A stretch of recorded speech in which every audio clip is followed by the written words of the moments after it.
Alrighty, so let's get this show on the road. Now, in my last video, I showed you this Jonsbo C2 case, and I did a quick mod of the backplate.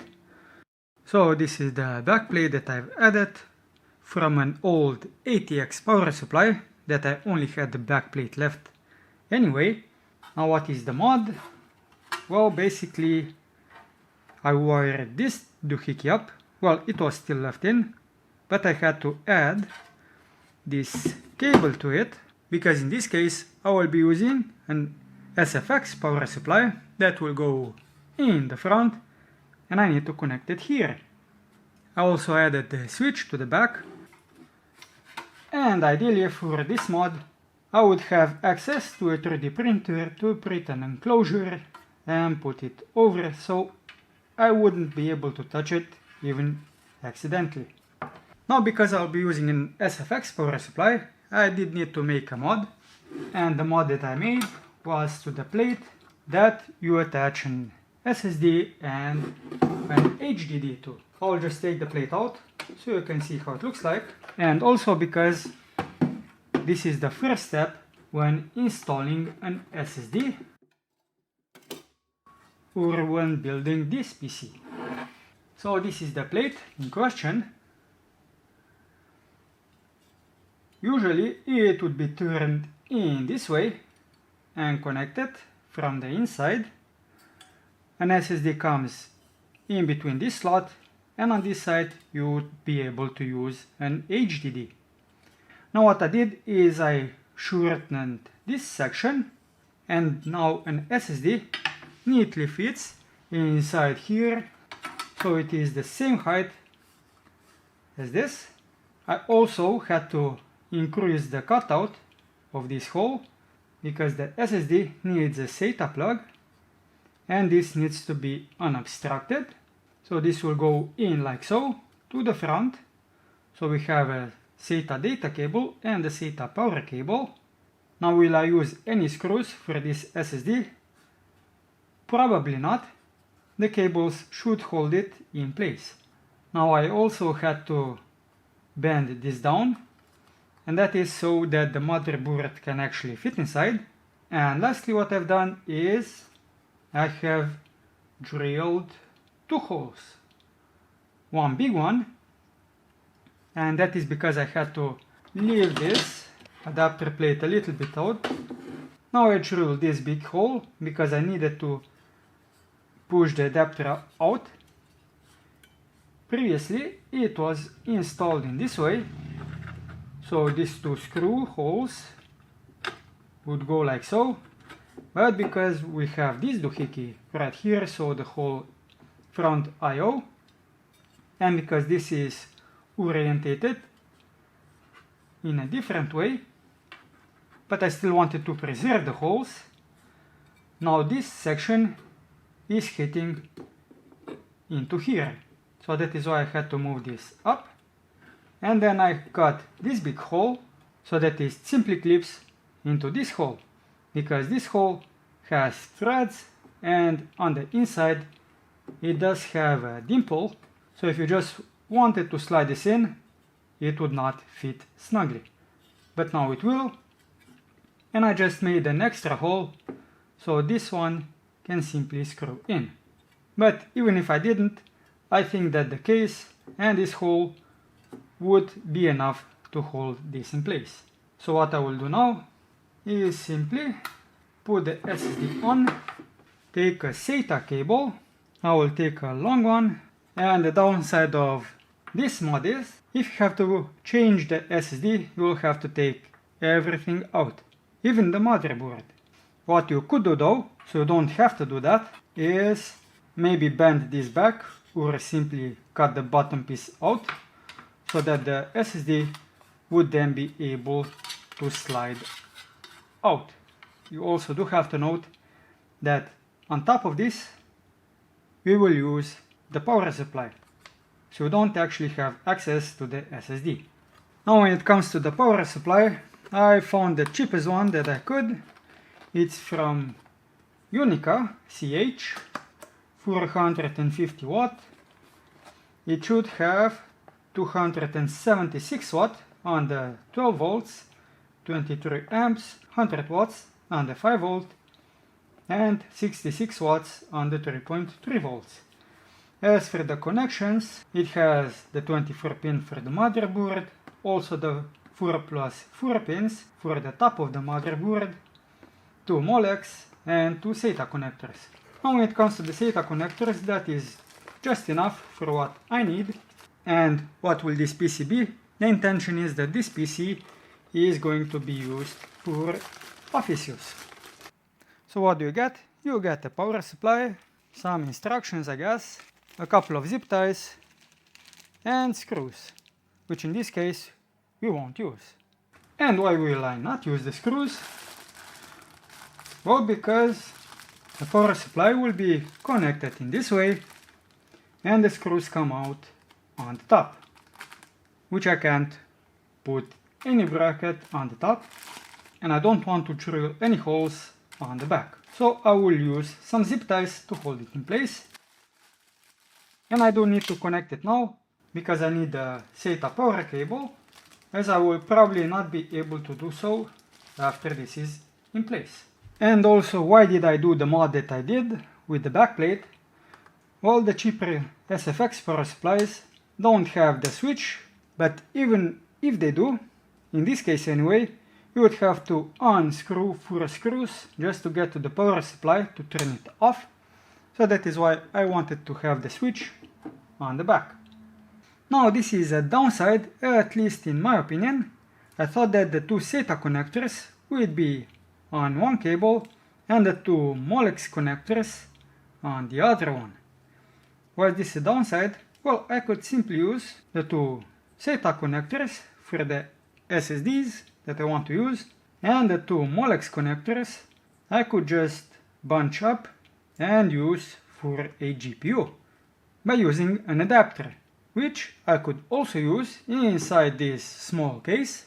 And the GPU that I have is an RX 560 XT, but I can't use it horizontally like normal. I would have to make a few modifications and I could actually put it vertically down here, but maybe I'll do that in a later video and if I actually find that I need to use it.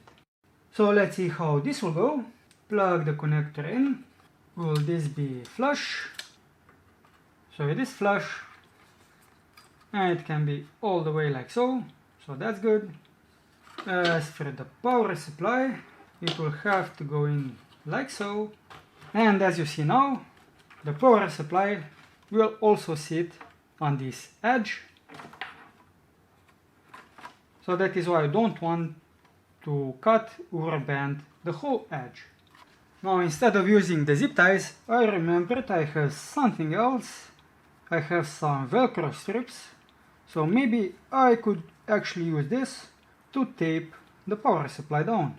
It should be strong enough and I will have a much easier time getting this off if I ever need to. So 3 strips, looks like it's holding. I don't think I need another 3 strips for this side, so that should do it. But can I actually now place this in while also putting in the motherboard? Now, so I don't make the same mistake as I've done with this Jonsbo C2. First put in the I/O shield.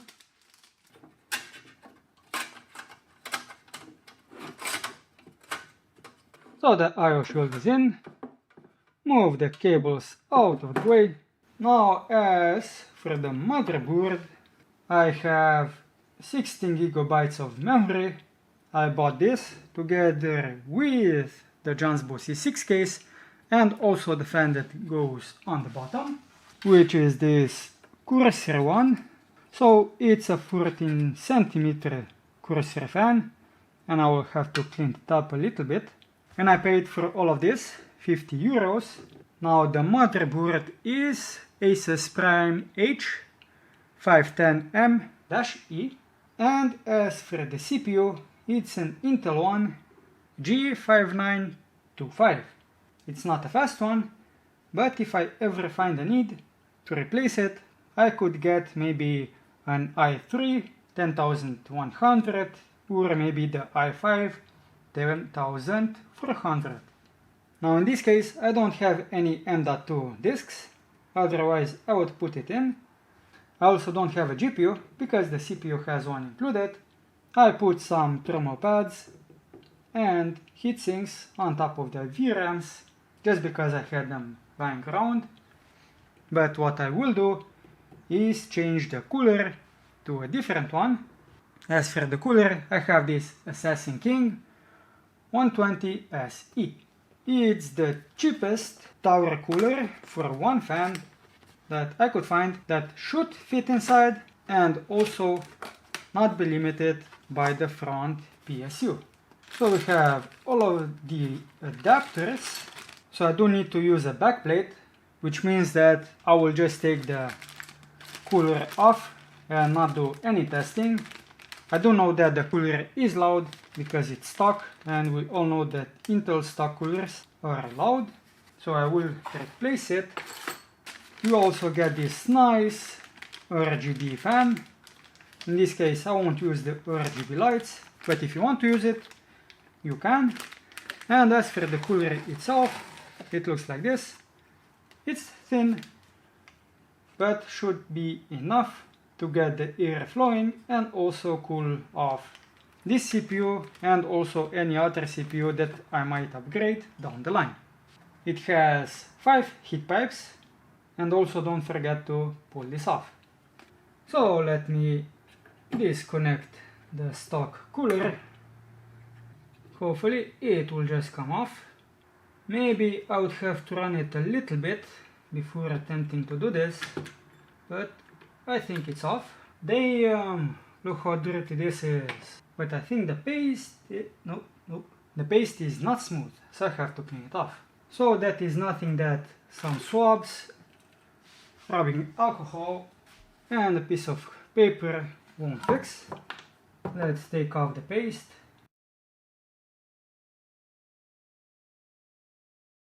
So that is the CPU cleaned. Now the Intel Celeron G5925 should still be good enough in 2024 for office work, but that depends on who does the office work and what do they actually do.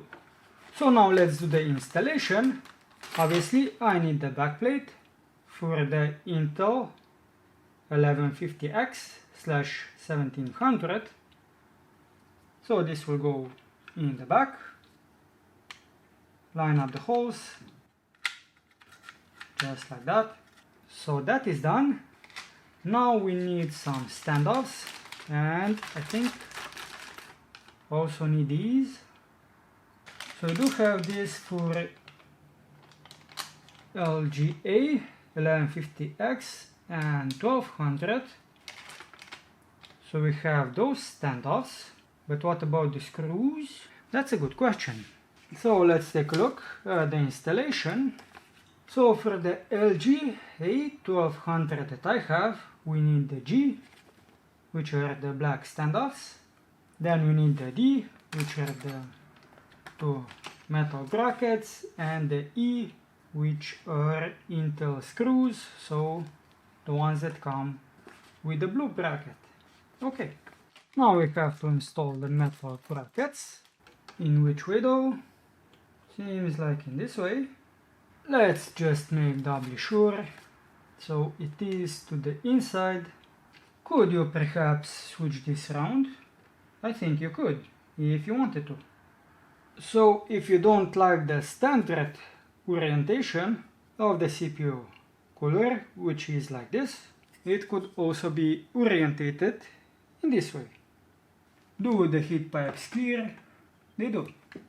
So in this case you also have enough space for the memory sticks to go like so. But if you install it in this way, in this case, and use an SFX power supply, the CPU cooler will most likely be in the way. So it has to be installed like so.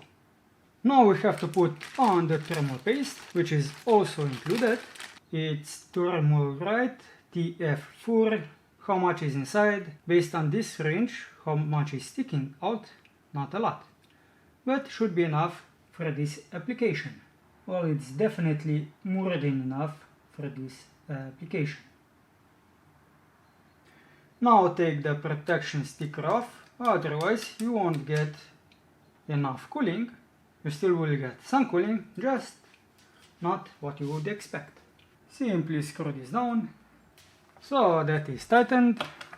Now the question is, how will I actually fit this in? I think that the fan will have to go on this side, otherwise I have no way of putting the power supply in, because it will be like so. So definitely the fan will be on this side and I can put it in afterwards. So now I will just see if I can put in the motherboard and the whole contraption in at the same time. But before I do, I will also connect the 24-pin cable, otherwise I have no idea how I will manage to connect it. And if I can manage the wires in this way, that would be awesome. Now for the interesting part of putting this in one go. So the idea is that I put it in like so, somehow. So this was a lot easier to do when this backplate I/O wasn't on, and when I also had the smaller fan installed, and I also didn't have the PSU, and this adapter was already in.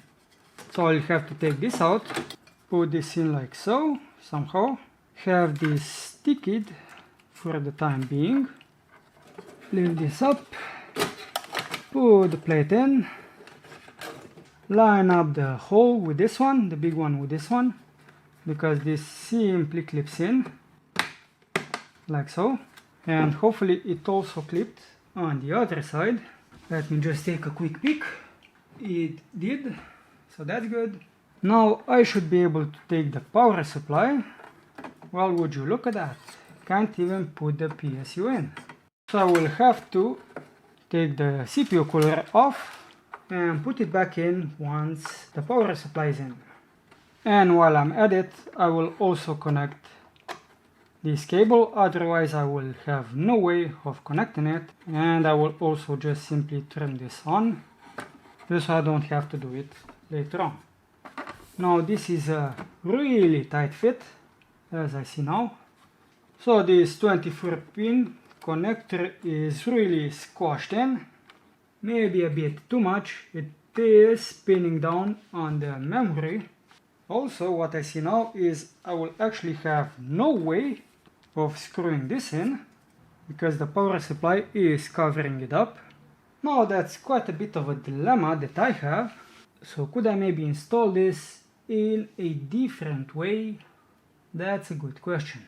I don't think I can. If I take out the top panel, I also have very little space to get to the screws to screw this back in.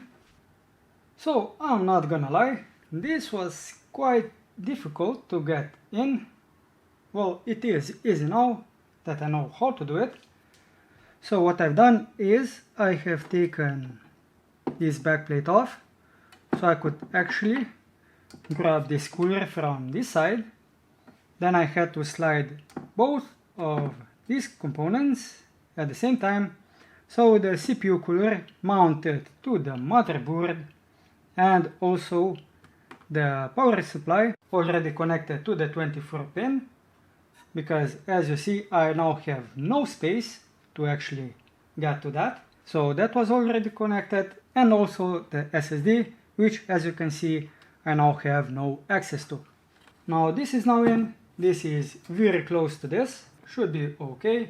As for these wires, they are again on top of the memory stick. And for those wondering how much space is left between the power supply and the memory sticks, only about 5 mm, so you will not be able to use high profile memory sticks. I'm not super stoked with the cabling, but this is how it will have to be for now. So let's see, do I have easy access for the SATA cable? I could connect it to the front panel, but in that case both of them would have to be at 90 degrees, at least if you have a micro ATX motherboard. So this is basically full size for this case. So this cable will easily go down here. Then I have some connectors which hopefully I will also be able to connect. This is the USB 3 which hopefully I'll be able to connect. Next I have to put the back plate back on.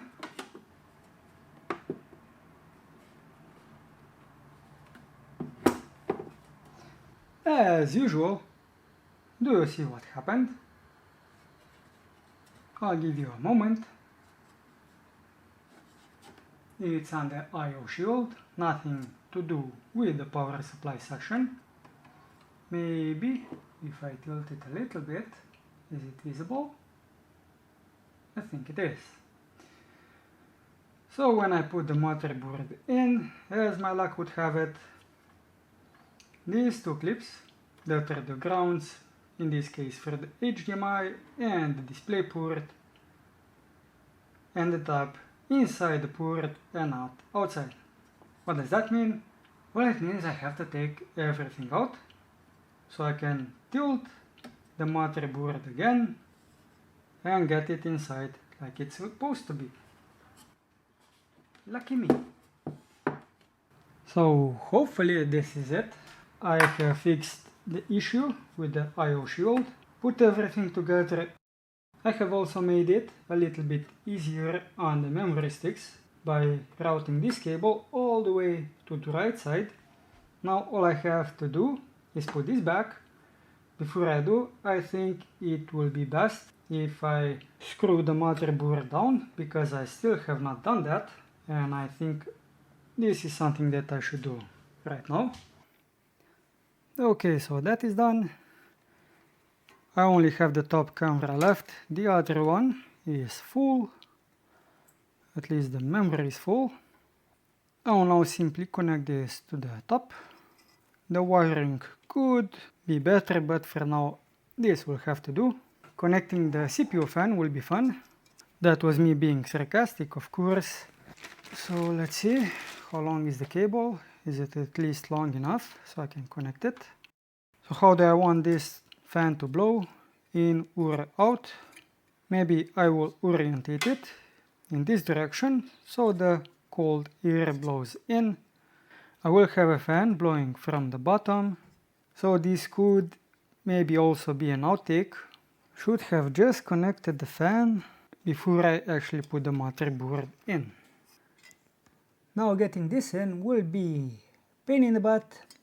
So, can I get someone with tiny hands? Please? Now luckily I do have some needle-nosed pliers and longer forceps. But if this will be enough, I don't know yet. Maybe I will hold the pliers easier, so let's see. So the SSD that I have is Intenso 128 GB, and this one is for everyday life.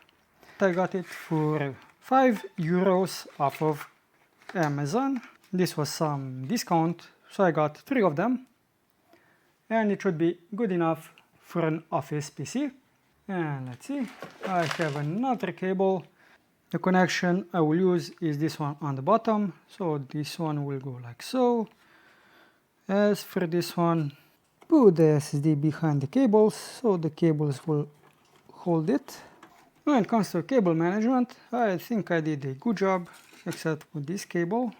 I could maybe put it behind, like so, since it would be an intake, it has to blow in this direction.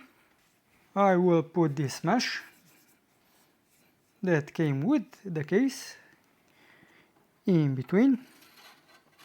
And instead of using screws, I will simply use the silicone pins.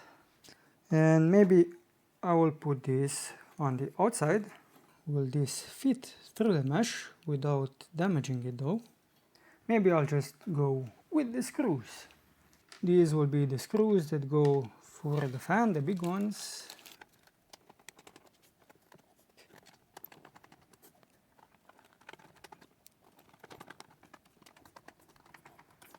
So I have two more things. I have to put two of these back. Also screw on the fit. Now, like with any Jonsbo case, I think the fit are too short, so the fan on the bottom will not be able to do much.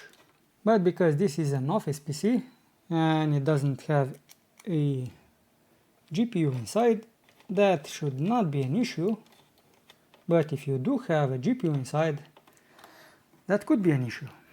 Well, I think this is it. Also, the one thing that I didn't mention, the power supply does not come with its own cable. Luckily, I did have my own one, so I can connect it.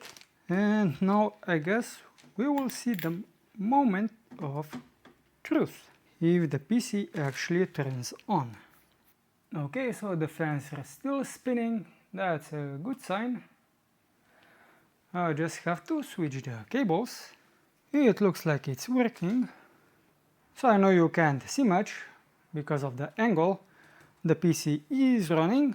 What I found out, well, previously when I turned it on, it didn't go into Windows, and that was because I connected the monitor afterwards, and when I pressed the power button once, it simply turned off. Will that be the case now? It is. Wow, maybe that has to do with how Windows is configured though. Yeah, but that's it. I just have to put the two sides on, and that will be it. I do intend on making the PC a bit safer, at least in this section that has the power supply. I do not want to touch this section, even though now it is turned off. The power could still come now from the PSU, because it was turned off just recently. Now I did have a great idea of putting a GPU vertically, which would be possible if I didn't have all of this mess here, and the GPU I think would come all the way down to this section. But I think I would also have to open this section up a little bit. What people usually do with this case is to use standoffs, so they leave this up by 5 mm to a centimeter, and you can also put a fan on the top, but you do need to make some hole cutouts. And if the GPU was mounted vertically, you would also need to make a cutout for the GPU, well, outputs. So I need to put in two screws. I wouldn't need to, but because I already make the holes, I will.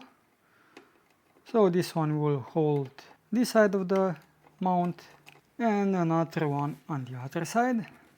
And also the motherboard got all the way to the front of this holder that I made. It's touching it. So to prevent any possible shorts, I simply used an electrical tape over that section. Whoa, you have to... Well, I didn't take a look at the back. You slide this off. I hope it doesn't say 1200. Okay, let's see the instructions. Does it mention anything about the slider? So we do have the slider position, but I at least am lucky in this case, because it does say it needs to be on the 1150X. And the last order of business is to put the side panels on. Now it took a lot longer than I expected, but it's finally done. I am left with a nice small form factor PC that I could also carry around easily, maybe not by the top plate, but it fits in one hand. It also has the power feature that you would expect from an ATX power supply, so the on-off button on the outside. It doesn't have the protection feature on the inside. That is still something that I have to work on. At least the plan is to get myself a 3D printer. So if you want to see some content about 3D printing, let me know in the comments down below. Now the case on the outside is a little bit scuffed. I was aware when I bought it, hence it was also only 15 euros. The most that I paid was 30 for the memory sticks and also the fan, including the shipping, total 50 euros. So it was cheap based on where I am at. Now I did have a brilliant idea of painting this case, but I might do it at a later time because it was quite a pain to get everything in. Now when it comes to the GPU, the vertical mount, the idea is cool, just not feasible. So if I do plan on upgrading the PC in any shape, it will probably be the CPU. When it comes to the GPU, maybe I will get a short one if I need a discrete GPU. Otherwise, I will just stick with the built-in GPUs. So yeah, nice little PC case. And it is also smaller than the one that I have currently, but it was much more difficult to build in.